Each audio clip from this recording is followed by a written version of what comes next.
कैलाश पर्वत पर एक बार भगवान शिव गहन समाधि में लीन थे। चारों ओर शांति थी। हिमालय की चोटियां चांदनी में चमक रही थी। उसी समय पृथ्वी पर एक गरीब लकड़हारा रहता था जिसका नाम माधव था। वह प्रतिदिन जंगल से लकड़ियां काटकर अपने परिवार का पालन पोषण करता था।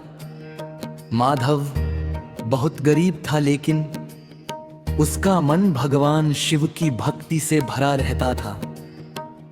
हर सुबह वह एक छोटे से शिवलिंग पर जल चढ़ाकर कहता, हे भोलेनाथ, मेरे पास धन नहीं, वैभव नहीं, बस आपकी भक्ति है। समय बीता गया, एक वर्ष ऐसा आया जब गांव में भयंकर सूखा पड़ गया। खेत सूख गए, कुएं खाली हो गए और लोगों के घरों में अन्न का एक दाना भी न बचा।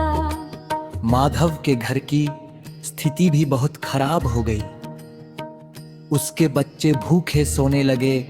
पत्नी ने कहा, स्वामी, अब क्या होगा? घर में कुछ भी नहीं बचा। माधव ने आकाश की ओर देखा और बोला, जिसने संसार बनाया है वही हमारी रक्षा करेगा।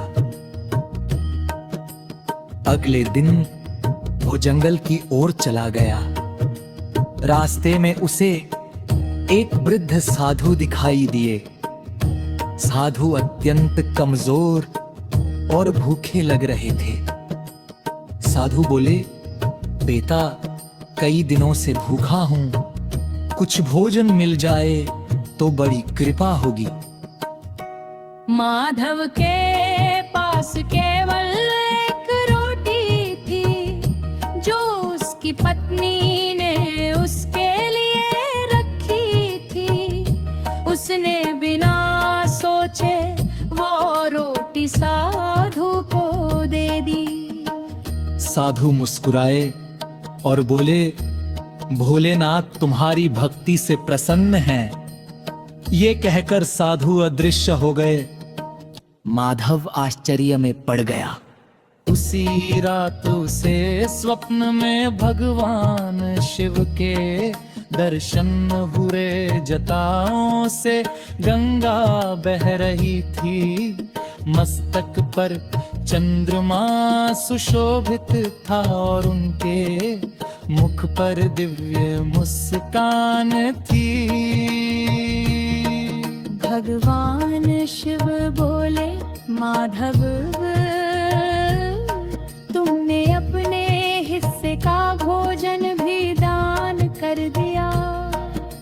तुम्हारी निस्वार्थ भक्ति ने मुझे प्रसन्न कर दिया है। सुबह जब माधव जागा तो उसने देखा कि उसके आंगन में एक पुराना घड़ा रखा हुआ है। जब उसने घड़ा खोला तो उसमें अन्न भरा हुआ था।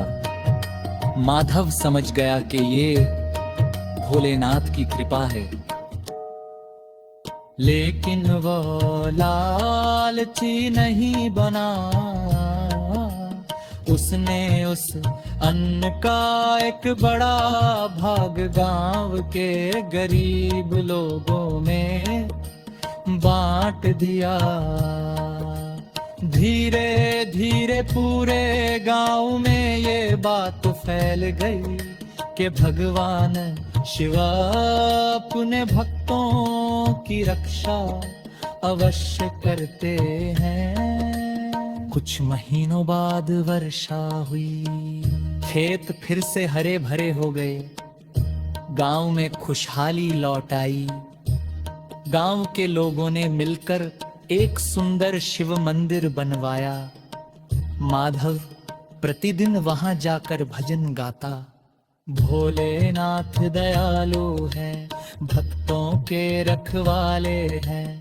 जो सच्चे मन से उन्हें पुकारे, उसके जीवन में उजियाले हैं। एक दिन मंदिर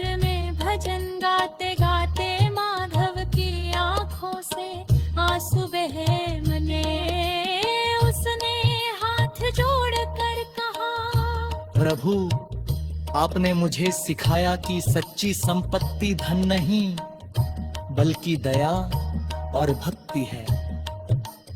उसी क्षण मंदिर में एक दिव्य प्रकाश फैला और सभी ने शिवलिंग पर स्वयं जल की धारा बहते देखी। लोगों ने हर हर महादेव का जय घोष किया।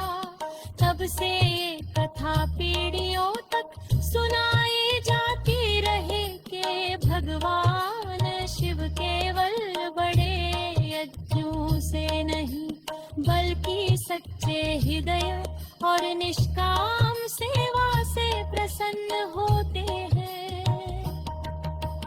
कथा का संदेश जो व्यक्ति सच्चे मन से भगवान शिव का स्मरण करता है, दूसरों की सहायता करता है और अहंकार से दूर रहता है, उस पर भोलेनाथ की कृपा अवश्य होती है।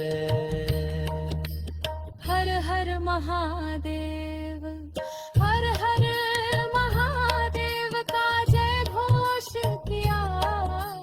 तब से ये कथा पीढ़ियों तक सुनाई जाती रही कि भगवान शिव केवल बड़े यज्ञों से नहीं बल्कि सच्चे हृदय और निष्काम